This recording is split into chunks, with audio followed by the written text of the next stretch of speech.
तसेच अजून काही समाज बांधव आपल्या सोबत आहेत. साहेब काय सांगाल, आज उपोषणाचा 10वा दिवस आहे, आपण कुठून आलात? मी रोशनगाव बदनापूर जिल्हा जालना कृष्णा खरात माझं नाव आहे. शेतकरी पुत्र म्हणून मी जिल्ह्यात काम करतो. आपण या उपोषणास्थळी किती दिवसापासून या मैदानावर आलेला आहात?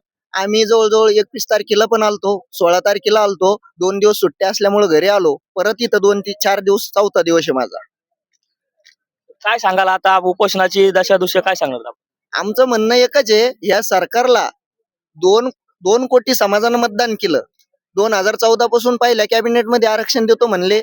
यांनी आम्हाला झोपेचं सोंग घेऊन समाजाला एक गोंगडी होती खांद्यावर, तर आज झोपा करता 5 वंगड्या टाकल्या आणि झोपी घातलं. आणि काही पक्षातले दलाल लोक जे आमच्या समाजाचे यायला काही छोटे मोठे पद देऊन हे गुलामगिरीत आज सोडलेले गावागावात. त्यामुळं आज जो 30% समाज मुंबईत आहे 10 दिवसापासून, तो स्वाभिमानी आहे. तो एक मावळा म्हणजे लाख मावळे, ज्या छत्रपती शिवाजी महाराजांनी स्वराज्य निर्माण केलं त्यांच्यासोबत पहिल्याना काही लाखो मावळे नव्हते.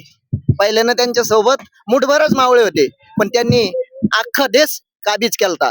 त्यामुळं इतिहास जर घडवायचा असेल तर कम मावळ्यातच घडतो, पण ते स्वाभिमानी पाहिजे, विकणारे नाही पाहिजे.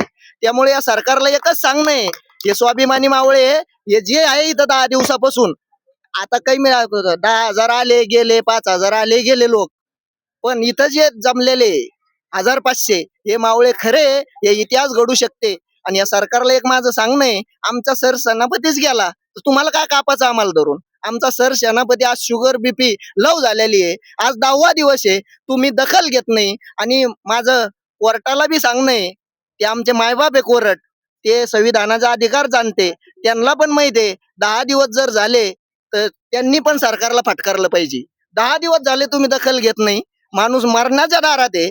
2 देशात आम्ही नंबर 1 ला समाज आहे, राज्यात नंबर 2 ला आहे. आमच्या मतावर यांनी 14 पासून सत्ता भोगली आणि आमचीच जर दखल घेत नसले ते कापाचे कामाला धरून.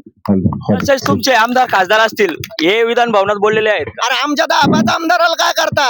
यांचे 288 आमदार हे कुठं मेले? आमच्या 10-5 ला बोलून काय फायदा आहे?